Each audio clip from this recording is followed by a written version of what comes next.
Hello, everybody. It is 1 o'clock. You are here with Felicia Hunt, aka Mama Fifi, sex coach, sex coaching, and sex education services.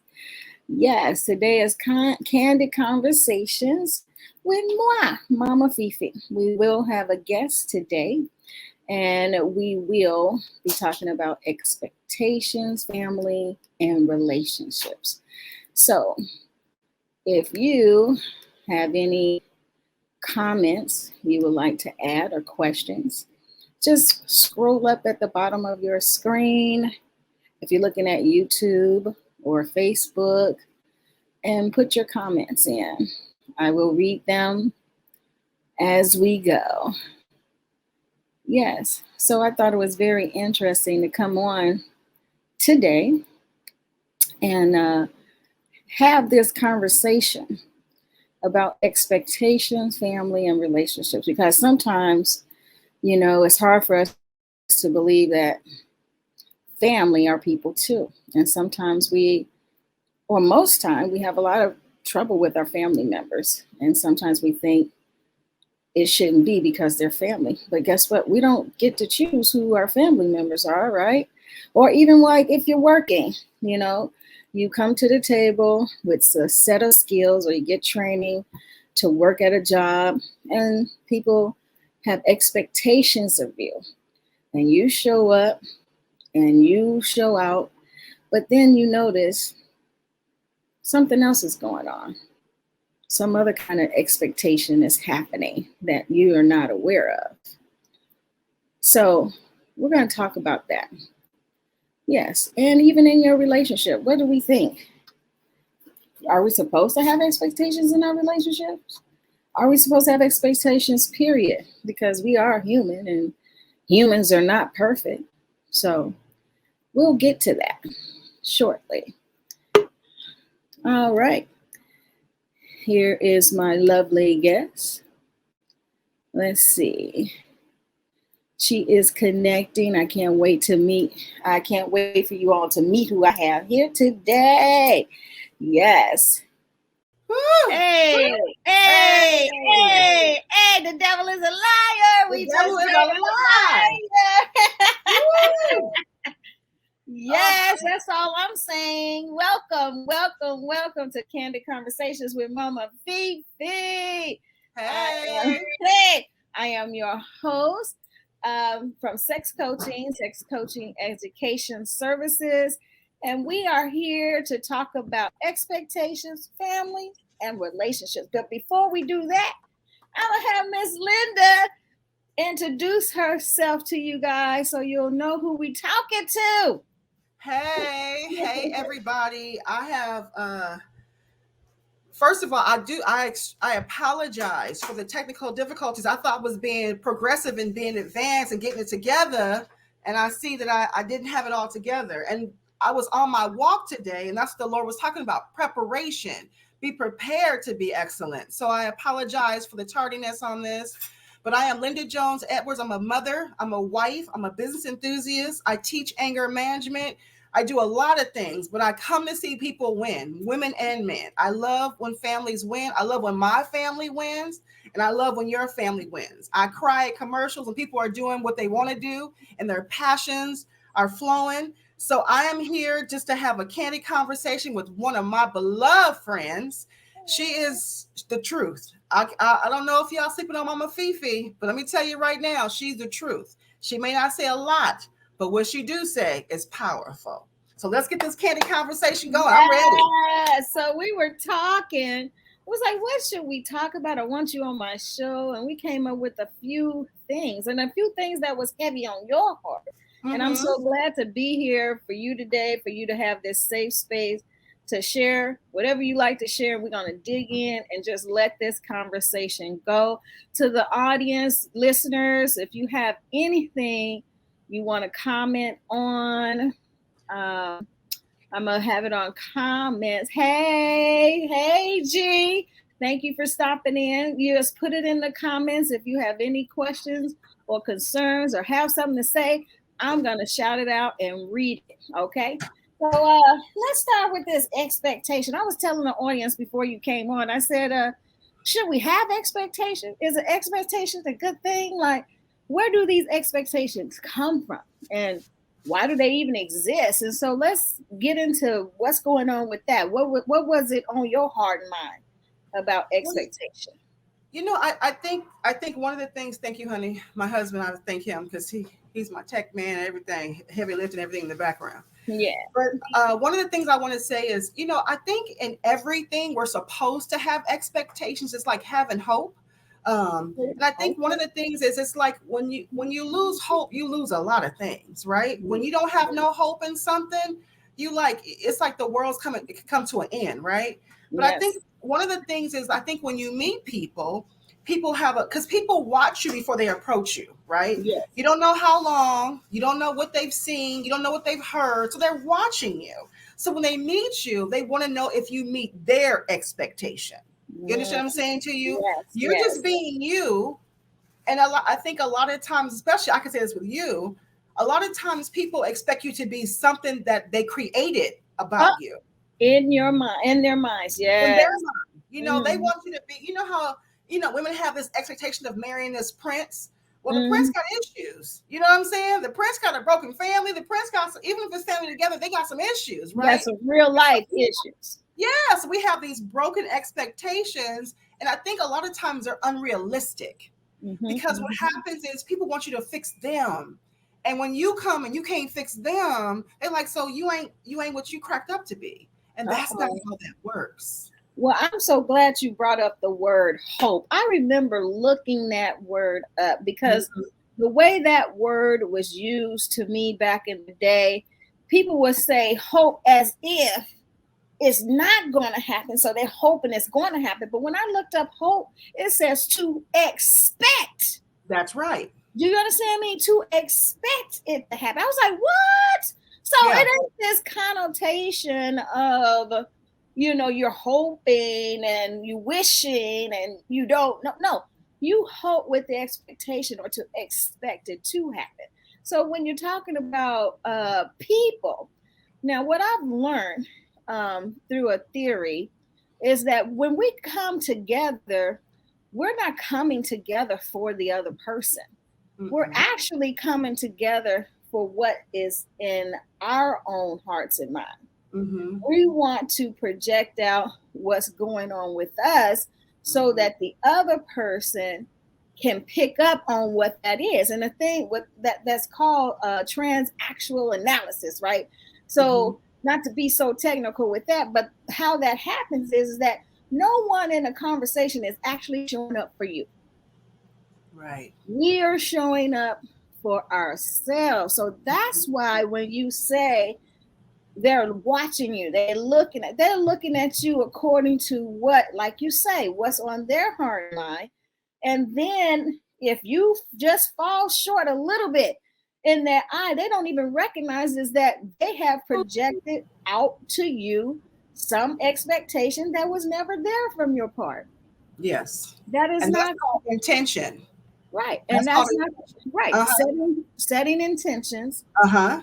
on you that doesn't exist. And it Yes. also has something to do with fear, Yes. that false evidence not appearing real. Yes. So how Yes. do we break through that? How do we break through these expectations that are not real and these intentions that are not real because it's a projection onto somebody? How can we get the other person that they are doing that? I think there's a couple of elements. There's a couple of Mhm. things that can be, like, first of all, we have to, one of the things I want people to understand around the Mhm. world is this: Mhm. don't put on people what you can't do yourself. Oh, Stop putting that burden of proof. Everybody want receipts. I want receipts. I want receipts. What does that mean? You want people to prove their worth to you. You want people to prove how generous, how loyal they are. That comes with time. That comes with being around a person. And I right, think, like you said, that false evidence. People want you to hold they trash and walk around with it with them, right. so they don't look so broken. You know how people Exactly. people who have, they have to have the perfect girlfriend and a perfect dude, and you have to have the perfect purse, and you walking around all made up, but I mean, if someone threw one small pebble, you break Or, it, you would shatter. or just Because blew a little wind, fall yeah, apart. because the whole thing is you have this false expectation. And I think the whole thing is, like you said, one of the things that I really dive into is intention. What is people's real intention with you? I think the whole thing is I've learned in my life, in my adult life, is when I'm doing something, I have to ask myself, why am I really doing this? Do I want to Right, be seen? Do I want to be heard? Do I want right, to just vent? Do I want to right, make connections? right. That's my thing. And when I go and talk to people, I have to say I have to check me first because I have to have a pure heart going into something. And I think that a lot of times people's motives are not pure. And what they expect can't be pure because their motives and intentions are not pure. If And you so when you start come, wrong, if yeah, you and then you start wrong, wonder you're why gonna end people, wrong. and when people Hmm. peep you out, it's a whole bunch of discernment flowing up in here, right? So when Right, people peep you out and you say to yourself, like, I don't know about them. I don't want to be around them. I'm not really sure why. It's been a right. bunch of people come to me and say, hey girl, we're gonna be BFFs, we're gonna be friends. And I think to myself from the beginning, no, we're not. Mm. No, we're not. Because by you saying that, it lets me Mhm. know that you're looking for something I probably don't possess. Do you know what I'm Mm. saying? You're looking for Mhm. something, you're looking for me to perform for you. And Mm. I'm not a circus clown. I'm here Mhm. being genuinely who I am. I'm not here to Mhm. perform for you. And what happens on that day that I have a bad day? And you're gonna Right. say, Can what you about hold this? Can you hold the space for me? correct? Right. And I Correct. think with that intentions, I think everything that you said about it, intentions is setting your intentions. You know, the Egyptians used to, with their neophytes, they used to teach them that. They used to teach them how to wake up in the morning and say their prayers, the 42 laws of Ma'at, and how they go to bed, reviewing did they follow those. It's not really like laws, like something to bound you Yeah. down, but mostly principles. You know, did they follow those principles at the end of the day? And then you wake up and you start all over. It's not about the other person. It never has been about the other person. It's Mm-mm. always about what kind of character do you have? What kind Yeah. of voice do you have? How do you want to treat people so Yeah. that you can be treated well? And it's Yeah. like if you don't turn it around and stop expecting outside of you, the expectation comes from it within you. How Mhm. can you give to the community, the people, your significant others that you are with? Instead of seeking for them to put something in your brokenness that it is impossible for somebody else to fix. I think Can't I do it. No, you can't. And I think one of the things is we're all like in my mind, we're all broken glass, right? Mhm. And Okay. sometimes people come into your life and they fit that piece and they cover that hole. But I Mhm. think one of the major components is having that self-awareness that I'm broken. One of the things is you gotta know like where you are in life, and you can't be in Mhm. denial about your shortcomings. Correct. One of the things I realize about myself is I'm not good at this, right? And so I got friends around me to help me with that because I'm not very strong at that. It's Mhm. not a downgrade on me. It's not Yep. my gift. Do you understand what I'm saying to you? But Exactly. others feel like, oh, if you can't do everything, nobody's intent. Nobody. The Bible says no man is an island unto himself. Exactly. Why did he say that? Because we need each other. So I can't Exactly. have everything. You understand what I'm Right. saying to you? Right. And I think it's important for us to have real live conversations with Yes. ourselves. And I Yes. think one of the biggest things is I told my husband the other day, I said, I woke up, I said, I still have some unforgiveness I need to address. I was in Mm. my shower and I said, Mhm. I'm holding on to stuff that I probably shouldn't be holding on to because it's not serving me for anything good, right? Mhm. The only thing it Mhm. does is make you heavy, make you sick, make you bitter, make you angry. And Mhm. it comes up at the weirdest times, Right. right? Right. But I have to deal with that because that's something that I'm fully aware of, Right. right? So when I go out in the world, I don't have to say, "Hey, can you fix me?" Because I don't know what's wrong with me. No, I know what's wrong with me. I'm harboring some unforgiveness, and I got to address that. That's why I go Right. to church. That's why I pray. That's why I do all these things. But the good thing is, I know there's people like yourself, and I Mhm. have a host of other friends who are Mhm. honest And what I do is I keep my feet on the ground by plugging into people like yourself. Why do I do that? Because I know that there's some yes people. Everything you do is right. Oh, girl, that's right. And that's not true. And that's, Everything yeah, you do is not yeah, right. And yeah. there's some people who everything you do is negative because they see you like that. Negative, negative, negative, negative. That's And then why they there's see people, themselves like that. yes. But then there's that middle, that those people in the middle. It's a really small crowd. And what happens is I realize those are the people who keep your feet on the ground. Those are the people who keep you human. Those are the people when you make a mistake, you say, okay, wait a minute. This is not the end of the world. I'm going to get through this because you plug into reality. And I think Mm-hmm. on the other end of the spectrum, there's no reality. This is Right. just those things, like you said, those fears. Yeah. We dress it up. We do And all I'm this not stuff. gonna let your butt be hanging out. That's just not me. I'm just Yeah. not gonna do that. I'm gonna say, On sister, the internet. Yeah. let me talk. Let me talk to you. Do you realize? Like, come on now, what's going on? I see you. Yes. Yes. No, no, Yes. no. We have Yes. to accept each other where we are for who we are, even if Yes. we're not aware fully of who that is, because that's why I teach living in desire, and that's why I teach, get people to know that you can't enjoy anything pleasurable about life if you don't know who you are. Let me tell you something about that little trip we had down the road of desire. That right there, when you live, I mean, I would love to have a forum about that because Oh, yeah. it's Yeah. one of those things that it's a small word, but it carries such a heavy punch. You know what I'm saying? It's like a lemon. It's like it's only a little bit of lemon, but a little bit of juice, it'll change your whole face, right? Yeah. Yeah. That desire is big, and I think a lot of times that's when we have those false expectations Mm-hmm. because you're not living your truth. You're not living like what you want to. You're not, if you're a bad girl and you got it going on, don't be afraid to say that. That's not arrogance. I got it going on, and this is what I do well. Look, I tell people all the time, I have a lot of friends with doctor's degree. I have a lot of friends who are some fabulous people. But I realized when I sat down in my stuff and I said Mm-hmm. about me, what is my expertise? This is it. That's just one thing, honey. I can't master everything. Right. Again, that's why we have this unity in these fellowships because it's those other people who add to me. They Add to it. water me. They Yeah. water me like a tree. They water me. They keep me grounded. They tell me the truth and they show it to me in love. Like you said, if your butt's on the internet, you're gonna be like, girl, I love you, but why your ass on the internet? Right? Period. But you don't downgrade people because you don't know what people are going through. You don't Exactly. know what they're going that backstory. Oh, that backstory, because it's two backstories. It's the one they tell you, and then what's really going on. You know what I'm Mm-hmm. saying? So Mm-hmm. it's important for us to be the village. Not the Yeah. village people, but the No, village.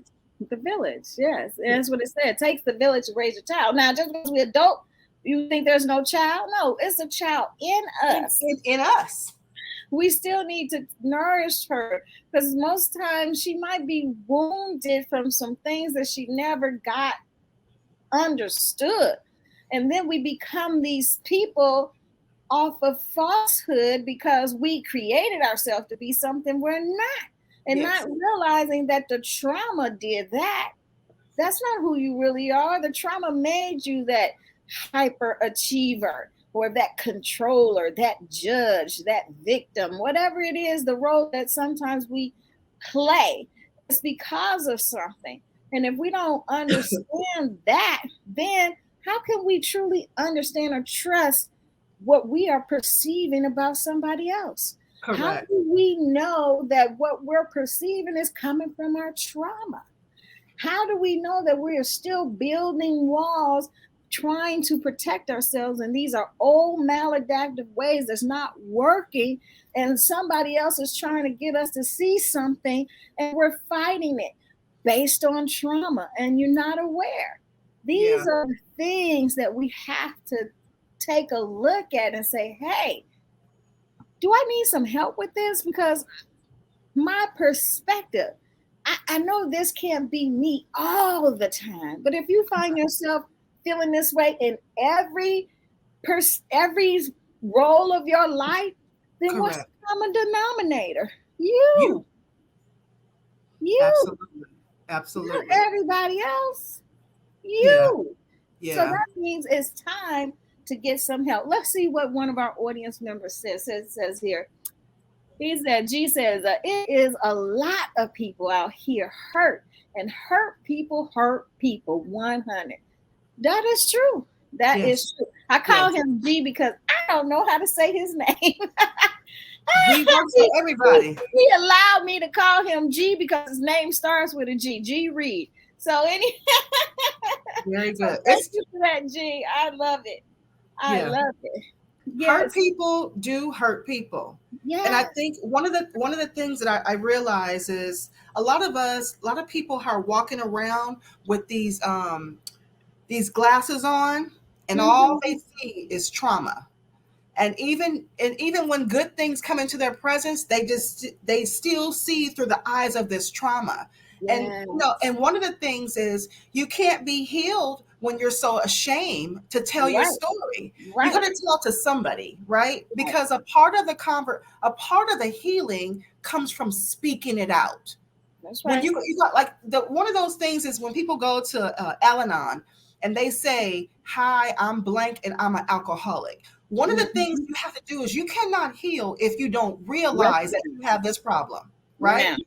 You can't you ain't going no you're gonna have that you're gonna be saying the same stuff at 15, at 25, at 35, 45, and 55 because you don't want to say what the problem is. You don't Right. want to confess with your mouth because Right. let me tell you this. When I said to myself, I am getting too heavy, I need to walk this off. Mm-hmm. And Mm-hmm. it wasn't anybody in my house nor outside that said, Linda, it's time. What Mm-hmm. happened was I got tired of buying clothes that was not the size that I wanted to look good in. It Okay. was me. I had to make a confession. I started Yes. walking one day and I've Right. been walking ever since. And why? Because I realized that a part of the process is you got to get up and say, and then you got to do. You Right. can't just say, okay, I'm over here hurting, and then you don't reach out for help. Then you're going to be sick in your bed of hurt. Okay, you said it. Now, what's the next step? You got Right. to say, you got to trust somebody with it. You Right. got to trust somebody with it to deal with it. Exactly. Exactly. Yeah. So now, we talked about expectations and different things. Let's shift a little bit into how this play out in families. Like, Baby girl. Okay. So one of the things I think it is one of the biggest. I think no one can hurt you like your family because they're close to you. You don't let nobody in those intimate spaces unless it's somebody like your husband, your children. We have that 6 foot. This 6 foot thing ain't new to us. We've had this in our life forever. We allow COVID to say it out loud, but we've Mhm. always had this distance with people because when people get into that intimate space where know me, that's what people say. Mhm. This is my best friend. This is my bestest friend, right? Mhm. That Mhm. means that person you tell all that dirt to because they can Yeah. handle it. Because Right. everybody can't handle your stuff. Now it's one of those things when you have family. And family, they know your good days, your bad days. They know the stuff you ain't saying to people. And one of the things is it's hard to have those moments with your family because they know all of it. They know Right. all of it. So how do they separate that healed person from the wounded person? The one Because that they always sing. Yeah. because you've been coming to the barbecues for 30 years and you Mhm. still been wounded. So then one day you get woke and get help, and now They all of a like sudden this time. they like she faking, she still hurt.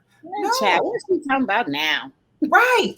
Yeah. What this What's child she talking about doing now? now? Right? She always on one, right? Right. But the Right. thing is, I think it's hard for family to accept you when you're either or healed or broken. because people don't want to see in family that they hurt you.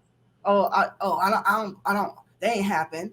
There's people in families who have been molested by family members, and they ain't talking about it. Ain't talking about and it. they won't say a word. But for generations, for generations. I mean, it goes on. So it's so deep. It's just so deep. Yeah.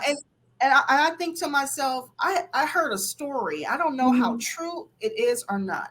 They're talking about the great Aretha Franklin, how she had how there was some stuff in her immediate family that was brewing, and it was bad. But she never spoke about it ever. And even in her death, it was not even spoken about. Right. But yet and still, that trauma is going to go. It's going to keep on going because somebody's going to carry it. Somebody else. Just like track runners, you pass that torch of hatred. Yes. You pass that torch of love. You pass that torch of instability. You pass that. Somebody picks up that mantle. Now listen. Scientifically, I've just learned not too long ago that when our mother was in their mother's womb and their mothers in their mother's womb as a seed, whatever that generation was experienced, the seed in her experience, then the seed in the mother after, and the mother after, and the mother, until we get to our mother, until we get to us, is in us. That seed, because the seed that the woman is going, or that egg that the woman is going to carry, of however many children she's going to have, is with her from birth. The eggs that she is going, so all those eggs experience that same type of trauma that the person who carried the eggs experienced. Yeah. That's how deep this trauma is. So when we come out, we might be thinking we're dealing with our own shit, but we might be dealing with stuff some generations back that has not been resolved. Yeah. And the reason, and that's why I love talking about why we are here and why we exist today. The reason that we exist today, because we're here to change the things that our ancestors couldn't. Absolutely. We can make up our minds today to no longer suffer at the hands of someone else's atrocities that they try to put on us. Right. As women. Women has all for a long time, just like with this reversal of Roe versus Wade, I want women to not be alarmed. Like, you have the power. And I know there's all sort of things that can happen that a woman would need an abortion, because giving birth can take our lives. Yeah. It can take our life, and it's very important. But the thing is, we have power, and we need to tap into that power that is God-given. Yes. From the beginning, from our heavenly host was given to us. And we need to tap into that and understand what the feminine is all about. Why was it shut up? Why was it cut off? It was deliberately taken away from us to not understand the true power in the feminine that we have, right? And so when we feel things, that intuition, not saying that men don't, they have it too. However, when we feel things without a word being spoken, that's part of our gift as being the feminine. We are that whole part, that whole counterpart that was created the same time by them. He said, let us. He didn't say, let me. He said, let us. Who is the us? It had to be a goddess and a goddess that came together, because that's all that exists. Masculine and feminine, this ideology that is just the two is a farce. It's a lot of manifestation of that one principle. But he said, let us make man, not just man, mankind in our image. So he said, male and female created he them. Them. Nobody talked about the them. Nobody talked about the them that was created at the same time. So a man is not over a woman. That's a Western concept. Like races over one race. That's a Western concept. These are all concepts that can be believed by people, and people try to enforce those things on us. And so that's why we really have to check out what our belief systems are, because a lot of things have been constructed just so somebody can rule and have the say. And it's not like that. Like you said, no man is an island. We were created for each other. We are part of the human collective, the human race. It wasn't ever supposed to be about color. But here we are. Here we are today in our families having these issues. Can't talk about if somebody harmed us, a family member. There used to be a time where we thought stranger danger, stranger danger. Well, come to find out that stranger was your family member that was hurting you. And we didn't want to talk about it. But it's time to talk about it. It's time to be the people we were created to be and choose to put an end to all this unnecessary harm. It's about do no harm. It's enough. They make us think that it's not enough, but it's enough for everybody. Whatever you want, it is enough. And we have to believe that or know that to the point that we have that on our hearts and on our mind, so that every day we walk our life, it is proven to us. It keeps showing up. It keeps showing up. It keeps showing up.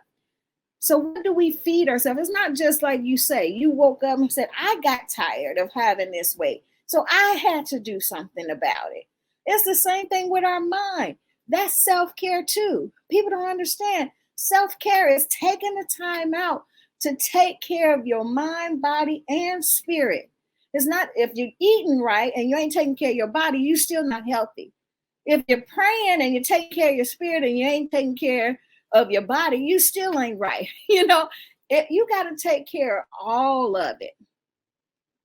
What you put in your mouth, what you put in your mind, and what you put in your heart. That's self-care. It is self-care. It is self-care. I have me muted because I'm getting work done at my house, so I apologize for that. But I would tell you this. It's really important. People have different beliefs. Yes. People have different beliefs, and that's just, I have no control over that.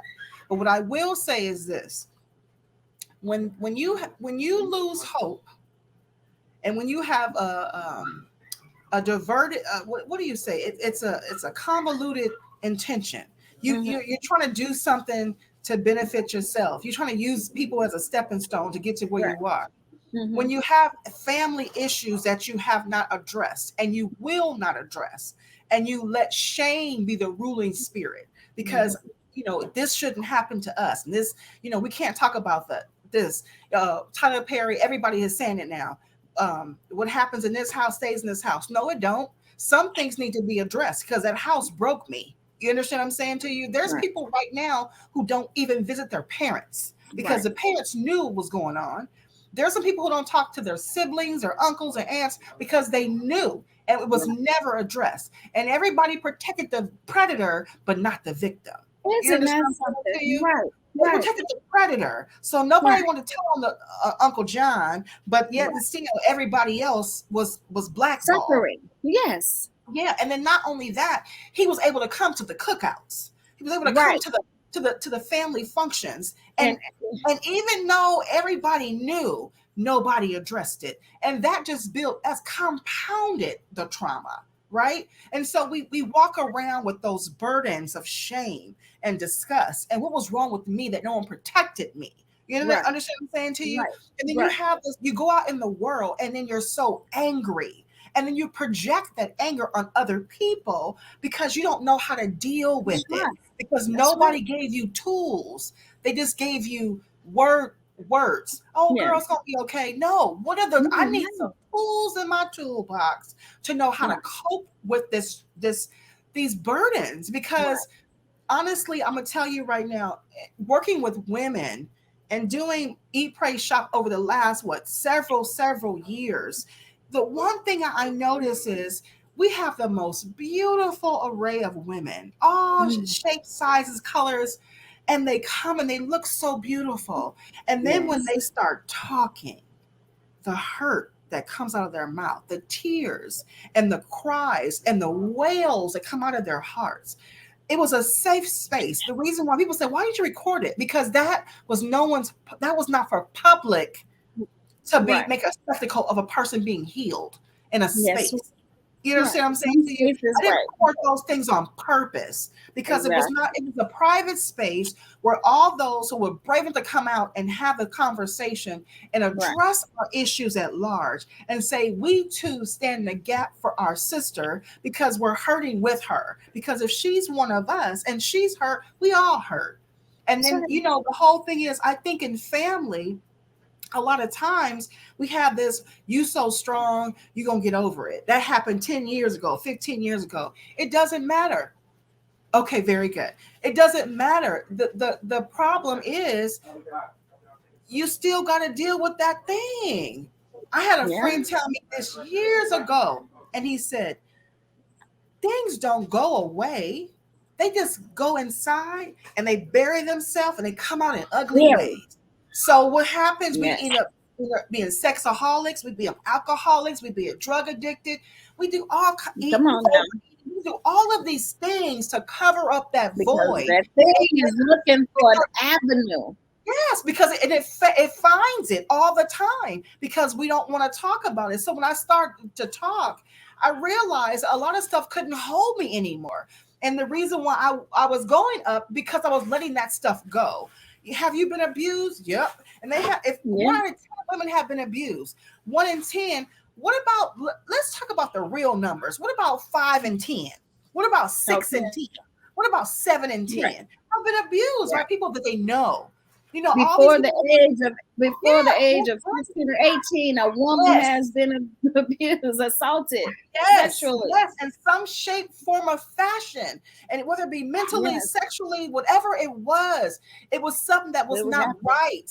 And then we wonder how come these girls are so promiscuous. Why don't you ask the question, what really happened to them? Stop blaming them. Stop looking at the sexuality and the makeup and the hair and the wigs and say, what happened to her? Because something took place in her to let her know she wasn't worthy, she wasn't capable, and she wasn't worth anything. So she put all this stuff on. I mean, come on, let's talk about this for a quick second. Why are grown women going to the doctor to get booties at 50? Why are grown women at the age of 60 going to the doctor to get new boobs? Why are grown women that work and have grandkids going to get facelifts? Look, I'm not the person to say, hey, you know, don't enhance your beauty. I dye my hair whenever I can, right? I'm working out to look better. I'm brushing my teeth to get white. I'm doing all kind of stuff. I have a little system I put in my mouth of white teeth. We do all kind of stuff. But why are you getting surgery to change your body at 50 and 60 years old? That meant something in you is telling you, I'm not good enough. That's something you and someone you have bought into a lie that said you're not worthy. If you've been walking around this world for the way you were created, the way you was created, you're walking around this world for 50 and 60 years, and all of a sudden you saved your money to get a booty. You telling me all this time no one said hollered at you because your butt. And all of a sudden, we have people on the plane. The plane got to land because some girl had surgery, and they told her do not fly. And she had an episode. They had to land the plane early and get her off the plane because she went to get a butt. These girls they're telling you right now that they have problems. It's more than just me wearing my dress and feeling right in my dress. I was on the site yesterday looking at an outfit to wear for this weekend. And they said, if this is your body type, this is how you dress. And it complements your body type. Do you think I have to go get a new booty for that? No. I gotta buy the right outfits, the right undergarments. But some people are believing that they have to augment everything. I'm watching grown people do, I mean, when you I mean, I'm just, and it's not saying that it's wrong or right. What I'm saying to you is, what happened? What happened? What is it? Is there underneath? Is there underlining? Like it? You know, You can enhance anybody can enhance their beauty Yes, if you they want. can. You have the right. But if you doing it because you think it's gonna heal some underlying That's what I'm talking issue, about. it's not. Right. It's not. Yeah. Because why? The real you, the who you are, is going to show up in every situation, and that thing is still going to be there. With a You new can't, booty and all. new booty, new butt, new lift, breast lift, new New face, lips. and all. Yeah. If you don't get it at a cellular level, what is bothering you or what is causing you to have this script, what is causing you to have these thoughts that is not good for you. I don't care what you do on the outward side, physical side, is not going to help. It's Not not. going to help. It's not. It's It's so not many. going to help. It's so many people with so many. It's. I'm gonna say this. There's a lot of people who judge people harshly. Mm-hmm. They judge them, and you know why they're so good at it? Because What? they don't want to talk about their own stuff. It's Right. easy to judge you when I don't deal with my own stuff. It's easy to point out your It flaws. is. You got I three don't deal with fingers my own pointing back stuff. at you. Three pointing back at you while you pointing Yeah, to one. It even say, yeah, get the beam out of your eye. That yeah. little, That plank. what is That it? The plank. little mote in your eye. And Huh. then instead of worrying about the beam in somebody else's, because that's how they Yeah. blow it up. They blow it up Yeah. like it's such a big thing on you. Yeah. But why don't you get the little splinter Out in your your eye. Yeah. eye? It all depends on what Bible you read. Some say plank, some say splinter, but it's something in your eye. That's the It's bottom something line, that's the right? bottom line, right? Yeah. You're gonna see Something your in own your eye. flaws. You see everybody else's stuff. Time to look at your own. And G says here, yes, family is the ones that hurt you the most. Then next closest is friends. Yes. Yeah. The Because why? family. They The got this family. information. Yeah. Yes. They have They got documentation on you. They got a whole history of what you've done wrong over your life. It's easy to spew off. Even a husband and wife. Me and my husband can have a battle, and he can say anything to me because I've been with him for almost 20 years, right? Our daughter is 19, right? We had a baby right away, so it's been almost 20 years. So he can say anything to me because the last 20 years it's been me and him fighting each other. You know what I'm saying? So it's easy. And then when you have these moments that you're like, I'm a changed woman, and your family. No, you can't change in front of your family. They still hold you to the old chick. They still hold you to better. They hold you to they want you to cut up and fight in the street, and you bout it. And when God get to your heart and He change you in the inside, and they say no, that still can't be you. And then when they provoke you to have that old girl come out, and they say, see, I told you wasn't healed.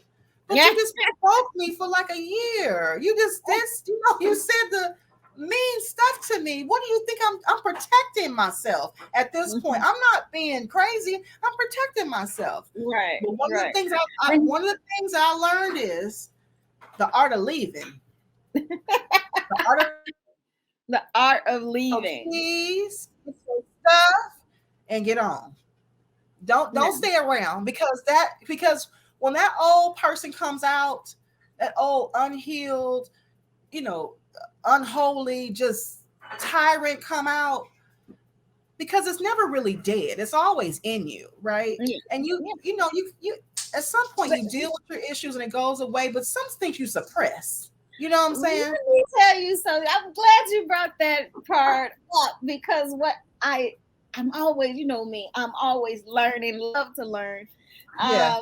I was in this program and I was learning about goddesses. And the goddess that I chose to learn about her name was Adudawa, and she's from the Yoruba tribe. Now, what I learned about her is exactly what you're talking about with a different spin. Here's what I'm saying. She was married to another Risha, which was a Batala. They were in this, I think it's called a calabash. It's the big fruit or whatever that grows off the tree. And he lived in the upper part, she lived in the lower part in this calabash. And it grew cramped, and she was complaining. And Obadala grew tired of her complaining and ripped her eye out. Now, this sounds like, oh, wow, that violent stuff that we're talking about. That family, now that's her husband, family can do to you, right? And after that, she went on to love again, fall in love again. And because she fell in love with this other man, or Risha, whatever you want to call it, she blessed him and his whole community because of the time and the interest and everything that he gave her. That, I mean, it was like instantaneously they like was attracted to each other, and she didn't want to leave him, he didn't want to leave her. And because of that, when she grew weary, this is what it says, she grew weary of that relationship, but because how he was in it, she blessed him. Mm-hmm. What is the moral of this story? It was like she was a victim of domestic violence, if we put it in today's terms. Got her eye ripped out. Right, got her eye ripped out. She went on to love another. Not only did she love another, but she blessed him and blessed his whole land too. And she's revered like as the mother of all living, fertility, and all this other stuff, right? That's on her. I thought about that. I thought about that in my life with all the stuff happening to me and what I've gone through. What is this Orisha trying to show me? She showed me that can't nobody take your voice. Can't no one take out of you who you are. I don't care if someone has harmed you. But what you do is you fight for what you believe in. You fight for what you stand for. You don't let nobody define you, speak for yourself, tell you who you are. You come showing up no matter who the people are. You show up for yourself. Absolutely. And guess what? You don't have a bitter heart. When somebody do you right, you bless them and their whole family. You hear me? Yeah. That's what I learned from that analysis of reading her story and becoming her as a goddess with this other program. She's so wonderful. And I learned that. And it's like, I was ready. After that, I wasn't afraid of confrontations anymore, because why? The principle of it is that I know who I am. Yes. And no matter what you say, I'm going to stand for that. Yes. I'm gonna fight you tooth and nail to show you and tell you who I am. Whether you want to rip my eye out or not, or fight me or do harm to me, I'm ready. And that's the thing. We got to get ready to the point where we have to be on guard to say, this is who I am. Yeah. And I'm not going to let you or anybody else define me, speak for me, tell me what I am, what I'm not, what I should say, what I should. I am fully awakened. And I have come full circle to stand right here to let you know who I am. Yeah. You understand me? So we don't have to be like, we don't have to get upset with our family members when they don't want to accept us of who we are today. Yeah. You can hold on to the old me, but I'm here. I am very well capable of standing up for myself to tell you who I am today. Yeah. Very well capable. Yeah. And I can go ahead. I can let you rest with you. You can take that, whatever you think about me or whatever I was, I'm gonna agree with you. Yep, I sure was. Yeah. But here I am today. Yeah, because it's past tense. It's past tense. Like, you know, the whole thing is we have this,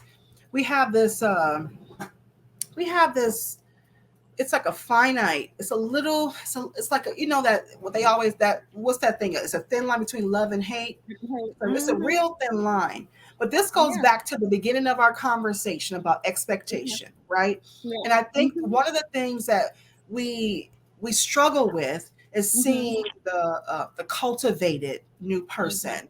Because like you said, we have so much data on who you are. We have so much information. I mean, like, our family members have a what's that thing called when you put in the computer? They have a little disc on us. What's that? Oh, They have a USB. They have a USB drive. right? And they can just plug it in anytime and Oh, say, "Remember, you did all file. this?" And like you said, it's all true. I Right. did do all of that. But like you said, evolving as a woman, knowing better, coming to consciousness, coming to spirituality, knowing who God called me to be. Like I went for a walk the other day, and it's true. It doesn't matter, just what you said. It doesn't matter how people see you. It matters who you think you are and how you show up. Because a lot of times people have expectations of you fixing them, right? I'm here to solve a problem. I can't fix you as a person. Right. I'm married, but I can't fix my husband. I can love him to help. I can tell him, but he has to innately want to do it himself. It has to be something from within. He can't come to me and say, "Linda, you need to be fixed." I have to want to do this. Or you have even recognized that. If you don't even recognize that you need help, somebody coming to you like, "What? What you talking about?" People have this people have these, like, it goes back into expectation. And one of the things is, when you look at it, like, for example, I just watched a show, It's Ridiculousness, with the guy, skateboarding guy, and he had the guy with the mugshot. Remember the guy who he was a criminal. He had this awesome mugshot, and the police passed it around. And while he was in jail, he said he got hundreds of contracts to model. Oh, When he was a convicted criminal. He was in jail. He was next to Charles Manson. He was in the cell right next to Charles Manson. He was a criminal, convicted criminal. You can't get the next to Charles Manson unless you were convicted of something bad, right? That's right. So he's in jail next to Charles Manson. He said, "This dude is really off the rockers." He said, "Do you talk to him?" He said, "You can't talk to him. He's on a whole other page," right? But what I'm saying to you is, but they took his mugshot, not knowing his rap sheet, not knowing what he did wrong. They saw a good-looking dude with a black guy with light skin and blue eyes, and they took it. And while he was in jail, he said he couldn't even understand what he was doing. He had hundreds of contracts. When you get out, I'm gonna help you get out, and to model. To this day, he's a model.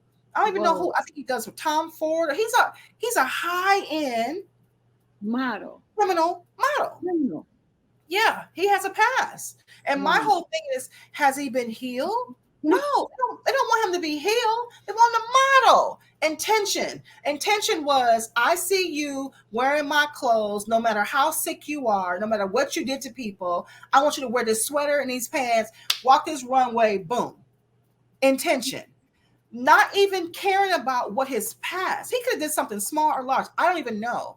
But what I'm saying is, the intention of the person seeing the contract was, all I see is you rocking my stuff and up.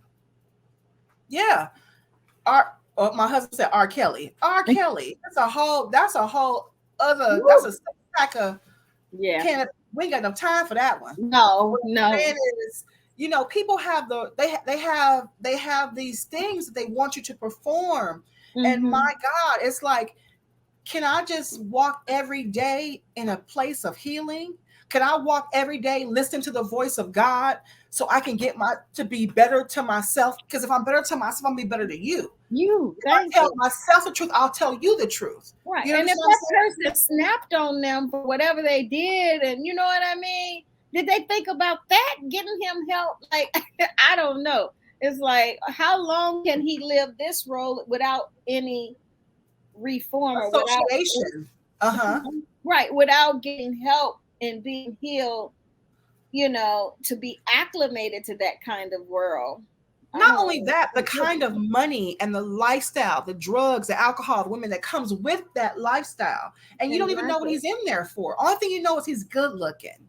He's good looking criminal. And whoever had him, bless him, is there anymore, wear my clothes.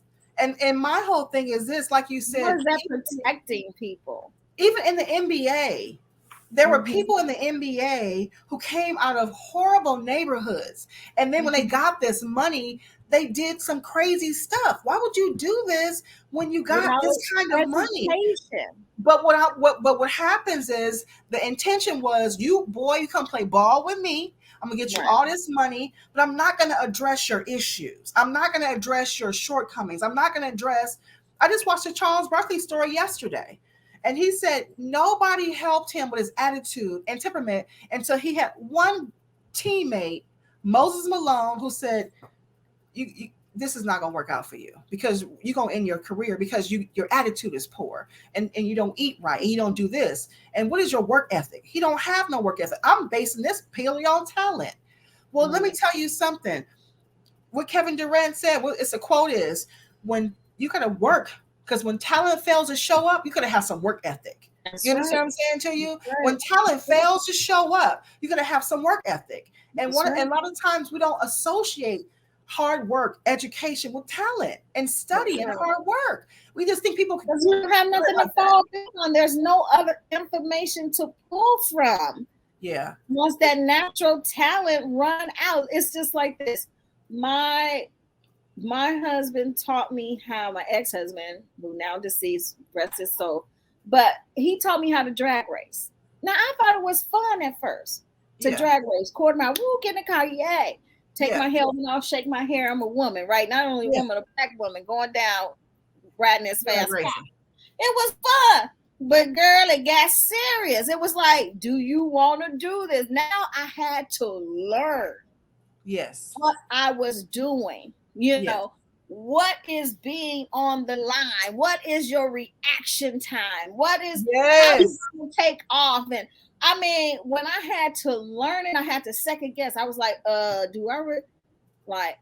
And then I crashed the car, girl. And when I crashed the car, he thought I was gonna be finished, but I was like, I could do it. I know I could do it. I want to get back in there. I learned from my mistake. But that's it. Do you learn from your mistake? I stepped up to the plate and I learned how to drag race. And from then on, I didn't never have another accident. And my fastest time was like 10, I think it was like 10:56, 10 seconds and 56 at 235 miles an hour. And I was so happy of that. I was gone. I was gone down that lot. But the whole point of it is, it comes to a point where you got to put something else there. It just can't be pure luck, pure talent.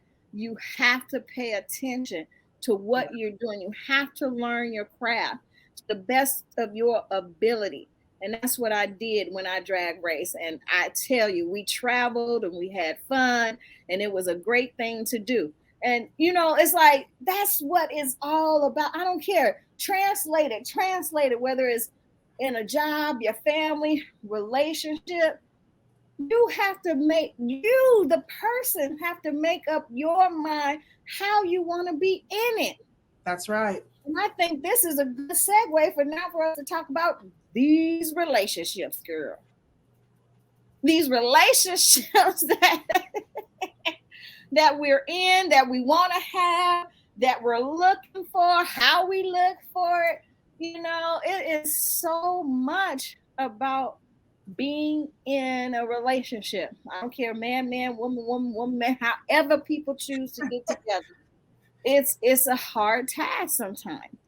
You know, this relationship thing has gotten a little out of hand. It's a little out of hand, and I know. We live in some crazy times where we got pronouns for people, and we got a lot of stuff going on. But right now, the self-esteem in people and what they're choosing to pull in them into their lives. One of the things I learned in church, I am a spirit-filled Christian believer, right? And one of the things I learned in church was this: when you pick a partner, that partner has to have your future in them, not your right now. Girl, slow down. Girl, slow down. Slow it down. You can't be spitting stuff out there that fast. Say that again. Slow, real slow. When you pick a partner, Uh-huh. you can't, it's not for your right now. That partner has to have your future in them. What they have Your to have? future. Your future. Your future in them. Oh, It Jesus. can't be for right today. You know, the whole thing is we all want some thighs in our bed, whether it be male thighs, female thighs. Right now. We all want somebody to pull our hair and tell us we're beautiful and everything else. Right. But I promise to you, come on now. Worse than being single is picking the wrong one. Come on. Worse than being single is picking the wrong one. Because what happens is you're giving oh, it makes you want to cry. You put all this effort into who you are. You get yourself to a place of 20 years women have put into relationship and wind up with nothing. Because I just posted a thing on the thing that said if your partner don't help you with the kids, with the laundry, with the grocery shopping, and with other stuff, you don't have another partner. You have another child. Come on now. Right? And some people are raising grown men boys. You know what I'm saying to you? The only thing that's different between them and your son is you're sleeping with this grown man boy. You know what I'm saying to you? Because he puts nothing in on it. There's nothing that he comes with except for some thigh action, right? And a couple of hugs. But the empty promises and the empty things that come with that. Empty promises. Empty promises and the lies. Looking at you, straight at you. Looking at you. Looking at you dead in your eyes. And then walk right out and do something else. Lie. I just took my board down. I just took my board is always behind me. But on my board it says the tongue is the most powerful weapon. Now, because we were wooed with this mouth. That's we right. were wooed with this mouth. And someone told us something that we were lacking to make us feel comfortable enough to accept that. Even though in your heart you knew it was bull. Now, let me tell you what else about our mouths and our tongue. It is in our tradition that it was about the oral communication. That's the way we told stories. That is the way we taught our children, through the oral story, so that they can know. So the tongue is powerful to deceive and to give you life. Absolutely. So what happened was the Westerners come in, found out how we did things, and they just used the words to trick us. Manipulate. And we don't understand.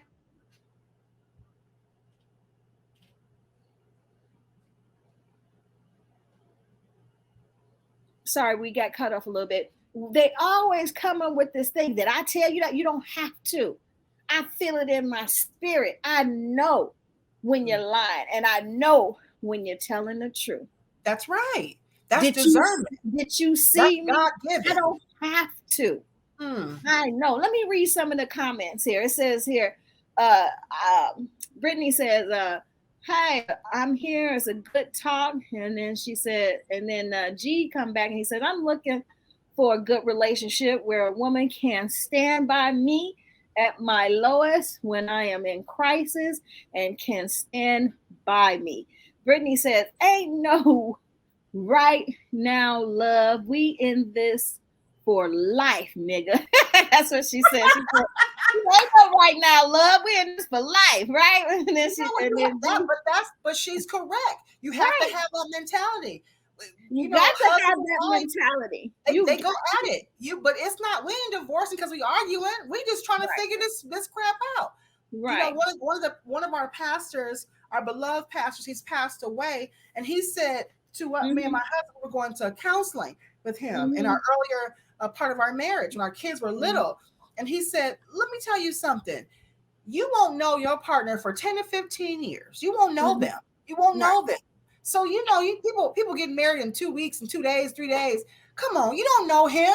It takes years for you. Even when you say I do, it takes years to cultivate that relationship because it's two people with two different backgrounds coming I together and did. collide. Boom. That's And you're right. trying to figure out who runs stuff, what is he good at? What am I good at? And you come together with this mess, and sometime it works and sometime it don't. That's right. Sometime it work and sometime it don't. And then you think you're good at something to somebody else show you, you're not really good at that.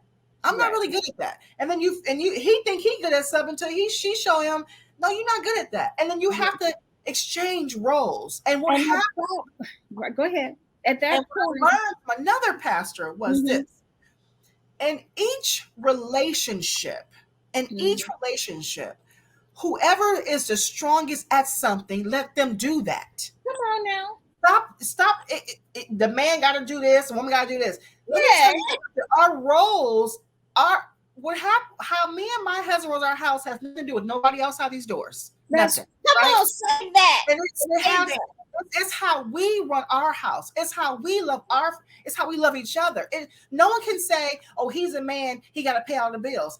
If he is a better provider and nurturer, and you're not, let him take care of them kids, and you go Right, out there and do. If that's the way it works out, right. people have these delusional. Okay, so what happens is we 50-50. It ain't no 50-50 because sometimes And he that is 90 good. and I'm 10. You know what I'm saying? Right, Sometimes he 100 and I ain't got nothing today. It right. all depends on what we are. But our inside of our house, our relationship has nothing to do outside of that front door. What we That's right. doing here is how we run it. And if it works for us, then let it be so. Let it be so. Thank you for that. And that is what I tell people, couples, when I'm working with couples. Give yourself permission to create the type of relationship you want. Don't let it depend on what your parents did on both sides and what people are doing in your life, your friend. What goes on, like you say, in your house, you create it to be. You live the type of relationship you want to have. You give yourself permission to create that, both of you together.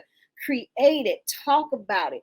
If all we are looking for as human beings is, are we workable with each other? When it comes time to an issue, a problem where it's a hurdle, something we have, can we work it out? Can we come together and find win-win, not compromise? Because when you compromise, somebody have to lose. We got to come up with win-win, and that win-win have to be good for your household. It don't have to be based on no one else's win-win. It's the win-win for your household. I And want to say this. Yeah. Yeah. so You're give right. themselves permission to do that. Go right ahead. Mm-hmm. I want to say this, and this is Mm-hmm. I've struggled with this in the past, and I've had this happen to me personally, and I have to say this. A lot of times we have traditions and things that we like. We talked about this earlier about passing the torch and how this stuff and how stuff started in the womb. How we heard, because we heard this conversation because it was in the womb. We can hear it very closely, Right, right? And right. so we act out of certain ways. And a lot of times we have family members who think a certain way and they put a lot of pressure on you and it puts pressure on your home. Right, You right, understand what I'm right. saying to you? If Mm-hmm. your father is the domineering and he you got to have his stuff first and the kids Yeah, don't have no say and that's how your dad and your mom did it, so you do it this way. And what right. happens, it destroys your relationship with your husband and your family, because let me tell you something, your mom is not you. You came from her, but she ain't you. And when people say it's a whole new day, it's a whole new day. Because what Mm-hmm. happens is how I feel about certain issues may not be how you feel about certain issues. There was a controversy many years ago about who gets the food first, the husband or the children. Do you remember this conversation? They had a conversation like, Mm-hmm. who gets who do you feed Right. first? Who do you And feed everyone was like, you feed the kids first. And everyone, first? people feed the husband first. And I said Mm-hmm. to myself, you feed who you feel is first. You don't have to, it don't have to be based on, if my grandma was here, I'll probably feed her first. You know what I'm saying? Exactly. So The it doesn't, elderly. Is there elderly in the home? The is it, elderly first. that's How what I'm about that? saying. It doesn't matter. People have the Right. strangest rules. And I want to say this in love. The Black community, we have so many idiosyncrasies, That's right? right. There's all these rules to live in. And what happens is we've been under that oppression of all those rules. But if you take the rules away and use guidelines and not all the rules, right? And because remember, the Old Testament is all the rules, and the New Testament we have the grace. If we live under that grace, we can probably be better people. Because if my husband's not home, I'm feeding the kids first. If my husband is here and the kids are somewhere else, I'm feeding him first. It all depends on what day. But the thing about this is my husband and I don't have an issue with that. So why should it be an issue? Why should we make it an issue? Understand what I'm saying? If I feed him a plate first or he eats first, no one in our house has an issue with that. It's only the people outside the door. And so again, I don't engage those people in my household because it doesn't matter. When it comes across this that threshold, and we call this our home, whether it be a condo, a house, apartment, whatever you call your home and where you dwell, that's your rule. That's your domain. And so what they say about, because they don't hold me when I'm crying. They don't hold my tears when I'm sad.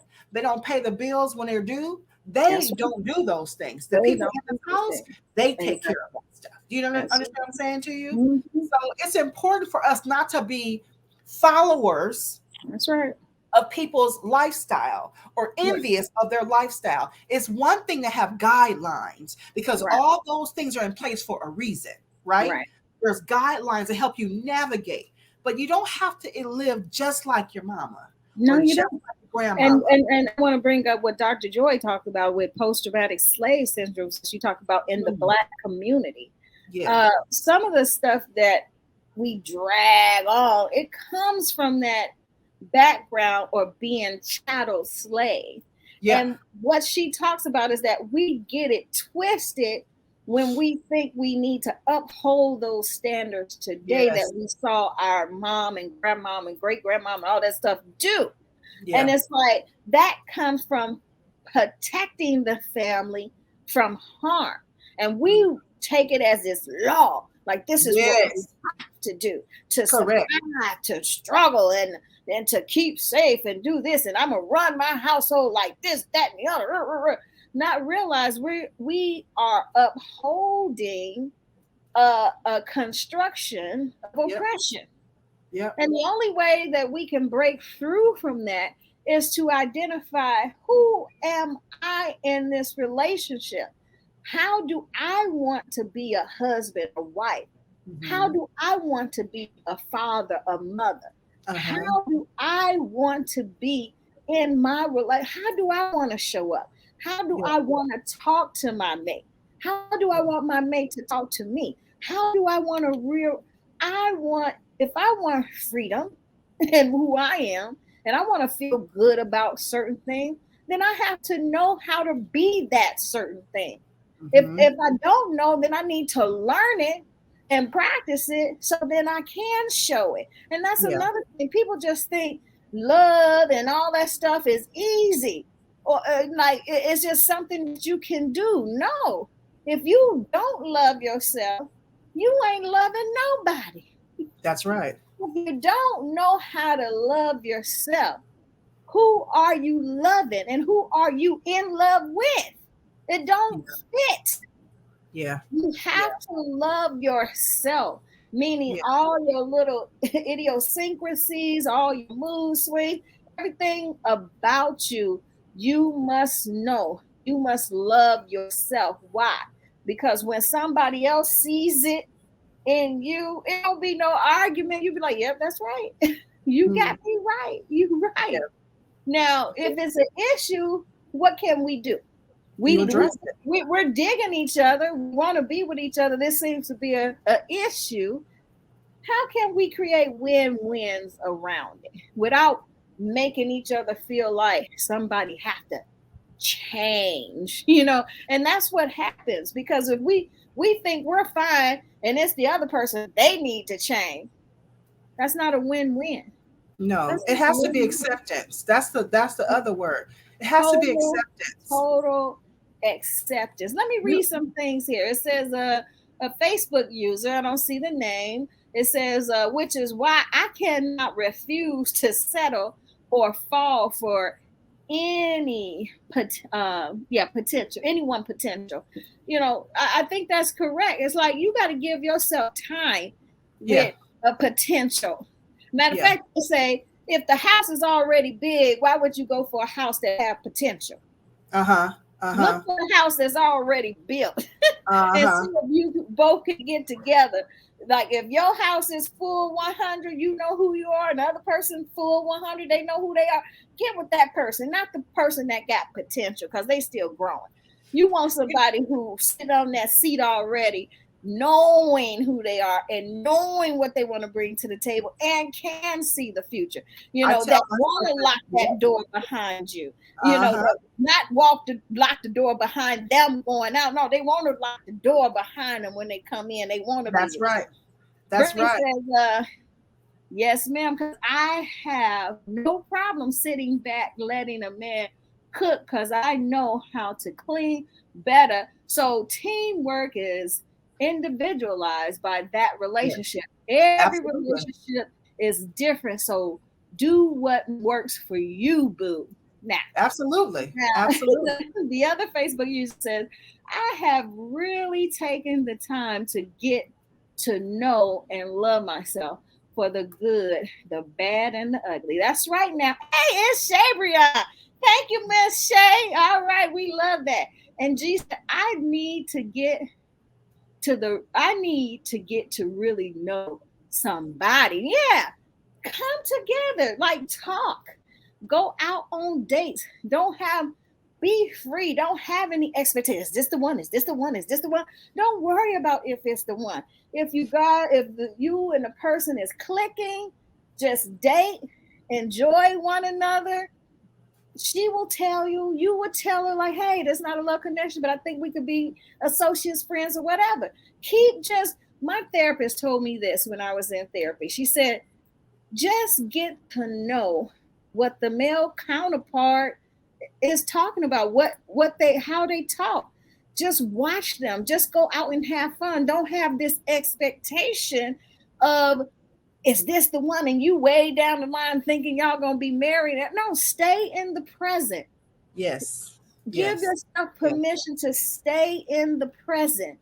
Get Yeah. to know somebody, because baby, if they are pulling the wool over your eyes, they only could do it for so long, because the true self is eventually going to come out. You It can't live has a to. lie for too long. You can't So lie you, forever. you We gonna can't, see. It's gonna come out. you Oh don't yeah. come out. And Yeah. when like Maya Angelou say, when a person show you who they are, Believe them. believe them, baby, because that's when you have to make choices. And that's the thing I think people are afraid of. But I don't want to be alone. I don't want him to think this about me, and I don't want her to think this about me. And forget what somebody think. When they showing you who they are, believe them and do Yeah. what's best for you. Get Yeah. out of there, because you can't save anybody. Like we started out talking about, you can't fix anybody.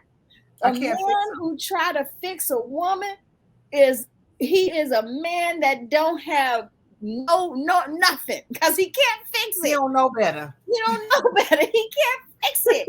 And we Yeah. don't want you to fix us, okay? And we don't want No. to fix you. We just want You to don't come want it. That's too much together. work. Too much work. Too Too much much work. work. We just want to come together to see if we can meet each other basic needs as human beings, to do this thing together. Do you want to do this with me? I want to Right. do this with you. I mean me. Now, Yeah. if you're a polyamory and polygamous and all this other stuff, find that group. Wait, no, really. Give me the information, so I can make an informed consent. Like, I want to be in a relationship with a man that have more than one woman. Give me the information so I can tell you, no, that's not me. That's not. Don't have me being in a relationship with you and you got 2-3 more other ones you in a relationship with too. Be I think that honest. I think one of the things that I admire most about a person is their ability to be brave enough to be who they are, right? Yes, And sometimes it's really hard to be who you are. it And is. people come to me and they say, Linda, you are something else. I said, but this is who I am. I'm this way at home. I'm Love this it. way. This is, and the thing is, my husband's telling me this morning, you crazy. I know. And it's not a crazy like I need some medicine, but it's Right. like I'm off the chain anywhere Right. I go, right? Right. And Right. and my whole thing is my mom told me this when I was younger. She said, wherever you go, leave your thumbprint. Boom. They know you was there, right? And that's what I live my life on. But Right. one of the things I want to say to this, being a Christian woman, a lot of Christian women are single, and there's a Yes. whole population of women. And what happens to those women is they walk into church and the man say, you want to have coffee, they already getting his tux. You understand what I'm saying to you? It Mm-hmm. can't be like that, because I watched a video, and one of the men said, he's a Christian man, and he said, men smell desperation across the room. Come on And now. what they'll do is they'll smell the desperation. They Mm-hmm. see, because you wear it. You Mm, wear the mm, desperation on you. mm, And mm. so they figure out those words, because they got a whole, phone full of words to tell you how beautiful you are, to get you out your drawers so they can go ahead and do what they got to do. And next thing you know, they disappear.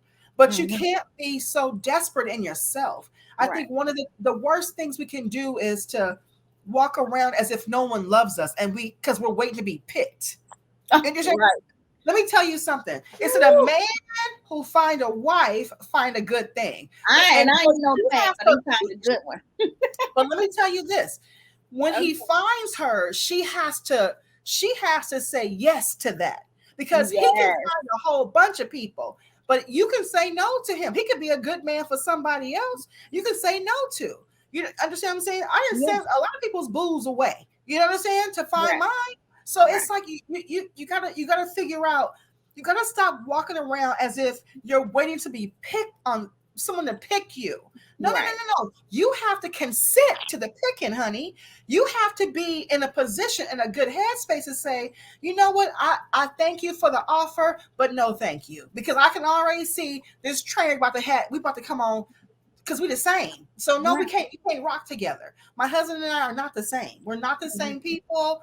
We don't. All thing we have the same is the same belief system, and that works for us. We have the our food thing that we do together. We have this, but we're not the same people. He's way different from me, right? And I am from Mhm. him. But Right. I think the women walk around church and I want a man, because a lot of the underline is I want to have sex. I want to have sex legally. And I don't really want to be attached to no dude, but if I don't want to go to hell either. So, I'm in this twixt between, right? And I said this publicly for many, many years. I said, if it wasn't, and this is, I said it, and I'll say it again, if it wasn't for me having to be married and going to hell because I'm fornicating, I probably wouldn't get married, because Mhm. my singlehood was cool, but at the same time, I didn't want to have to follow the rules of anybody else. I was like kind of like a rule breaker Mhm. at some point. And I was like, I ain't following them rules. I can't do all this. I'm not doing all that. So I was that girl for a really long time. And then I realized I like being in a relationship, right? Mhm. But it was Mhm. under my conditions. My Mm. conditions. Linda's Mm. conditions, Linda's expectations, and Linda's, if it didn't fit into that thing, I don't want it. Mhm. Understand what I'm saying to you? Yes. But we have Yes. the opposites walking around saying, pick me, pick me. I'm doing all this stuff. I'm getting booties, I'm getting breasts, I'm getting my hair, and pick me. And when you don't get picked, you know why you don't get picked? Because you smell desperate. Because like Mhm. dog and animals can sense fear, they Mhm. smell the desperation on you. And it's not a good look. Right. Okay. It's not a We good look at don't all. have to be. We women, we don't have to be. And that's part of taking our power back. And that's also, it deals with how we were socialized and raised. Men were socialized to be out in the world, be the breadwinner, discover the world, do Yep. everything. We were And socialized, misuse it. you keep your legs closed, you keep a good house and you clean up and you do this and one day you gonna get all of a sudden one day you gonna get married and you gonna You have get kids, nothing. you gonna have kids. But you know what? Going when I went to South Africa one year, I learned from them. No, none of the girls, young ladies I talked to was expecting, like hoping in the way, like they were expecting, I should say that way, in the way we know expecting to be. they were hoping one day to get married, but not as a wish or not like it was far-fetched. Yeah. They knew in their culture that they were going to go to school, get their education, they were going to work for a while, get married, stop working, be a mom, have children. Most of those women that I talked to back in 2019 to this date have done that, gotten married, have children, and taking care of their children and living the life that they want to.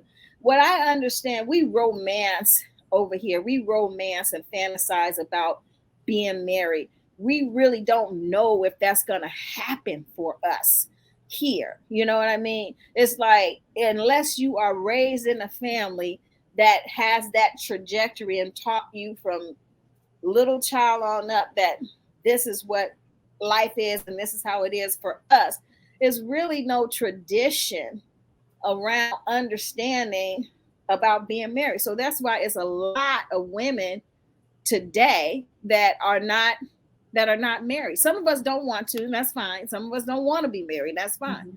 Some of us who do want to be married at a certain age and have not gotten married is wondering, will they ever get married? And that's the thing about our culture. It's like, why do we wonder? Why are we wondering if we ever going to get married? And I think because we have that freedom here to be able to date anybody we want to date. And we got this whole thing about most of the black men are in jail and in prison. And it's this population where so many 6-8 women to one man and all this kind of stuff. They try to put fear in us in our heart that it's not enough men. That's a construct, right? That's a construct. Right. It's not enough men out there, you know. And then it's all kinds of stuff that's put in a man head about a woman, especially that's black women, that is keeping us separate from each other. Because for some, we must be believing it because we're not coming together and we all feeling like there's nobody out there for us. And I believe I can't be here in this world if my other one, my significant other, wasn't here for me. It's like, we're here. We just haven't met each other. And we will, you know? And I think that is for everyone. But I think we have to learn ourselves. We have to be ready for a relationship to come in and to do what is needed to nurture that relationship so we can accept each other, you know, and not have no false, you know, traumatic, you know, generational trauma kind of stuff happening. And just trying to have this one person fix it all. And it won't work. It won't work. You can't. You got to be, both parties have to be accountable for ourselves. We both have to come to the table and trust one another to say, hey, I'm not perfect. I've been wounded. This is what has happened to me. This is what triggers me. You know, if we can work it out where we don't trigger each other in these ways, we can work it out. Well, this is the thing I can say. This thing because I hear this conversation all the time, right? Mm-hmm. And people like, you know, I was in church the other day and a girl was like, I hope that I get married before the Lord come back, right? Wow. And I thought to myself, this what you said. I thought about it. I said, I said, don't rush. Don't rush. I think one of the things is we talk about this marriage wedding thing so much. It's on TV, it's in magazines, it's in Married in 90 days and all this other kind of stuff. Love at first sight and all these weird experiments they're doing to people. And you think like, especially Black women, I want to talk about us for a second. So you have this population of educated, beautiful women, right? That are Black. And then you have this conversation that's huge on the other end, right? Mm-hmm. The bubble of Black women is like this, but the conversation is huge. And they're saying in that bubble, they're saying Black women are the most unprotected. Black women Black men don't relish Black women. You have Black women are egregious to be around, and then you have this conversation like they're angry and they're mad for no reason, and then they don't work out, and then they don't eat healthy, and they don't and all these things, and you have this conversation, and these poor women bought into that lie. And so what happens is it gives these women no hope. Right. So I've lost hope somewhere. Right. So I think like maybe I don't qualify. What about you're overqualified? And one of the things I would say to the people is these Black women are saying because you are Black, because you're African American, because you're African descent, you say I'm not dating anybody else except for this person. Well, let me tell you one thing about love. You say what you want to, but when he come walking through the door and his hair move and he got your back, don't say nothing, because you're playing, because what you're doing is you're denying it because you're looking for something else. This can't be my love, because my love isn't a Black Panther type brother. Well, what about this dude who got your heart? What about this dude who got your back? And you're so busy worrying about his swag. What about this dude who can take you to your next level in life? He may be Puerto Rican, he may be Dominican, he may be Chinese, he may be Caucasian, he may be Polish, Swedish. I don't know what his background is. But what happens is you have to open your eyes, because Black men got options, boo. They got options. They can leave today and say, well, you know what? Because they're a hot population. Because you know why? People want those babies to look like them curly head, sandy color, blue eye. They want them kind of babies. Yeah. Let me just say this. Khloe Kardashian was the news was that she had talked to Tristan Thompson about having a second child. And they're like, Khloe is so stupid. I can't believe this. Da, da, da, da. And when I read it, I said this. She don't want him. She want her kids to match. She want her kids to match. She know he's trouble. And right now they're not in a relationship. But she's getting pregnant with a surrogate because she want her kids to match. She don't want this one and this one to be. She want her kids to match. She want them kids. She loves the way her daughter looks. She loves the way she is. Not only that, her father is an athlete at the top level. He's a dork, but he's in the NBA. He got something, right? He got her. So, and he's not ugly. He's a handsome dude. He just got some moral issues because he has options. We give it to him because we believe this big old lie. And you think like you can't get it. Remember, you are, I say it all the time with respect, with the utmost respect. We are the standard, my love. People don't go to the doctor and say, hey, I'm going to get this flat butt and these small cheeks and my eyes. No, they go to us. I want these lips. I want those breast colors. I want that butt. I want my hair braided. They want the dominant gene that they don't have. They want that stuff. And then the whole thing is you think like, what's wrong with me? There's nothing wrong with you, but you bought into a lie. Nothing. There's nothing wrong with you. You're educated. You're beautiful. I don't care if you have 3 or 4 kids. I don't care about your relationship failing. I don't care about all of that. There's nothing wrong with you. Sometimes people don't fit.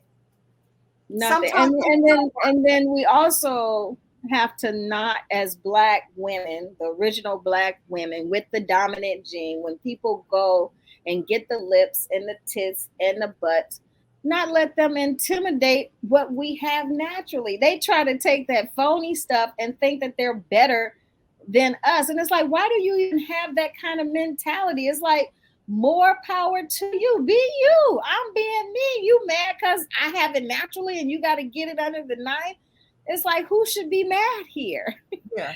And those little things, we got to, don't sweat the small stuff. That's why it's so important to know who you are.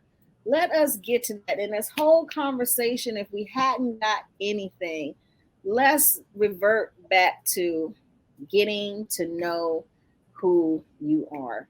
Absolutely. So that you will never find yourself in any kind of situation where other persons have other expectations for you, your family, your relationship, you can always stand in your truth Mm-hmm. and show people who you are. Don't compromise yourself. Don't compromise yourself. And not only that, I think like what you're saying is you have to be true to yourself. Like True. Shakespeare said, but it's biblically written first, to thyself be true. To To thyself thyself be be true. true. That's You right. have to be true to yourself. That's It's right. nothing that you can it's like you can play it, you can play nice Right. for a long time, but at some point in that relationship, in that conversation, you gonna show up. Like you said, That's you can right. lie for a little bit, but that's the true who you are. The vocal, outspoken, clever. It's gonna show up. You can And it's downplay gonna your beauty and wear your hair in a bun and not wear any makeup on because your friends think you're beautiful, so you don't want to be intimidated. And they want like you want their husband. Girl, rock your stuff. I had a friend who was show. killed. I had a Mm-hmm. friend who was killed back in the day. This Wow. girl was, I mean, absolutely stunning, Mm. but she would downplay it because when people come around, her friends come around with her with a man, because she was exotic looking. She's a black girl, but she looked exotic. And I mean, Mm-hmm. women looked to want to be her, and men wanted to be with her. You know what I'm saying? Right. And like Right. she said to me and her had this our conversation, and she said it's a blessing and a curse Mm. because women don't want to be around me because they think because I intimidate them. Mm-hmm. And then men, I I can get lunch anytime, anywhere, any day. You know what I'm saying to you? So Yes, of it course. worked. So her gift was also her curse. Right.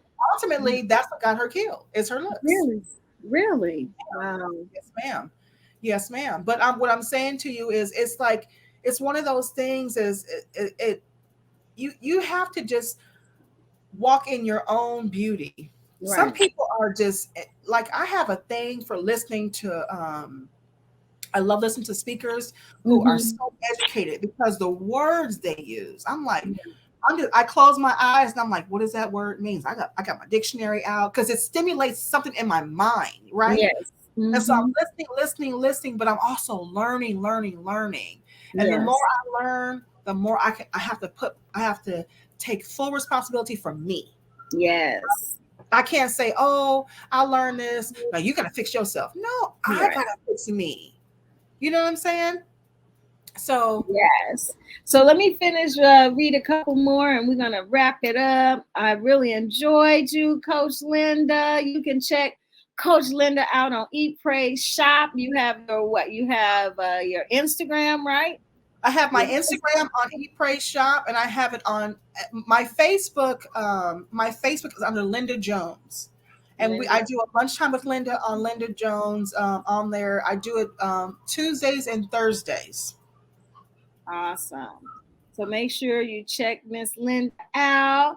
And it says here, G says, I need to know the real person, not just one, not the one, just show up first.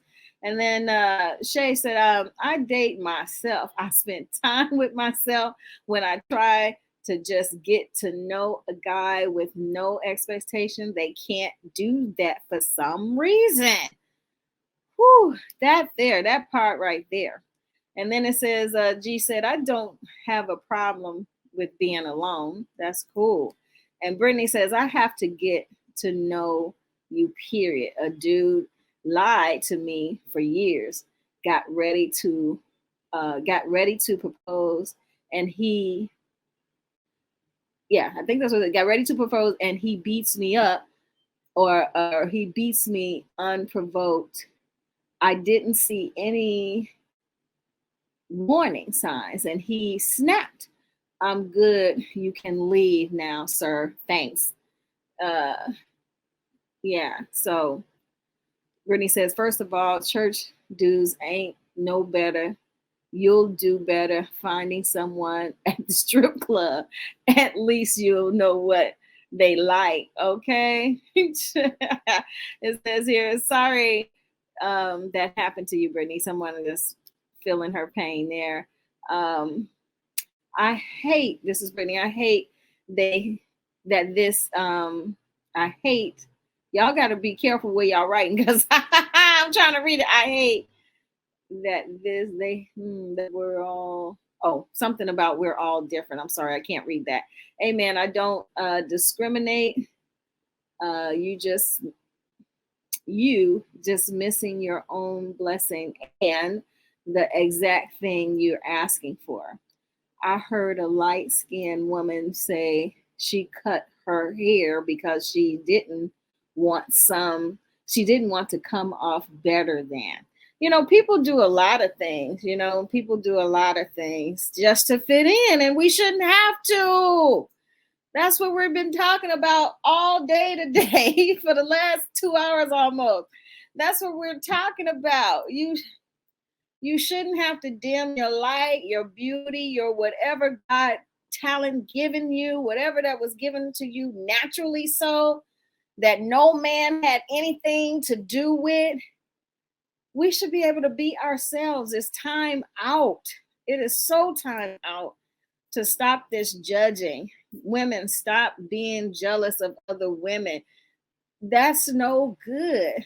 Love who you are. Love what you can do. Love what you can bring to the table. But you only can do that is by being honest with yourself. And if you don't know how to get there, that's when you need to look up people like me and Linda. We will coach you into an understanding to help us and to help you, rather, to get to the other side. To live in your desires is what I teach every day, every moment, every second of the day. Living in your desires is your birthright. And so let's not get caught up with these expectations of your own standards and what your family and other relationships hold against you. Let's just get real about who we are, period, and live that. Live that life. How about that, Linda? You have any last remarks? I think that was excellent. I think what I would say in closing is this: it's to each his own, right? To each Yes. his own. I will say several things. I was like, don't. What you just said is a truism. Do not dim your light. Do not downplay your talents, your beauty, your intellect, your knowledge, your skill. Don't downplay any of that because somebody can't handle it. Let me tell Right. you something. You can do all of that to fit in. They ain't your group, boo. They ain't your tribe. That's not your group. That's not your tribe. If I have to wear sackcloth and ashes to be around my girls, then that's not my girls. Right. Those are people who want me around for other intentions, but they Right. don't want me around for me, right? Right. And Right. so I have to. I My dog is going crazy. That's okay. She's upstairs because we have Mhm. people working on the house. But and the other thing is this: when it comes to loving somebody, Mhm. remember this: people are going to disappoint you, even when you love them. They're going to say things to you to hurt your feelings.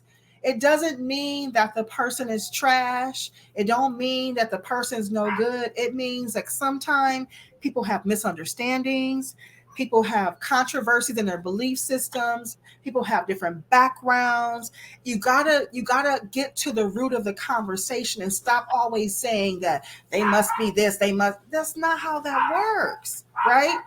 So Right. you have to do that. And the last thing I would say is love yourself. Yeah. Love yourself. Because honestly, when you love you, you can love other people. And when you don't love you, it's hard to love other people because you're missing you out of that love. You're not showing up as you. You're showing up as a counterfeit. And we always pray against the counterfeit. We want the true person to show up. You understand what I'm saying to you? So Mhm. love yourself and be proud every day. Do something to make yourself proud. And that's it. All right, Ashe, hallelujah, amen.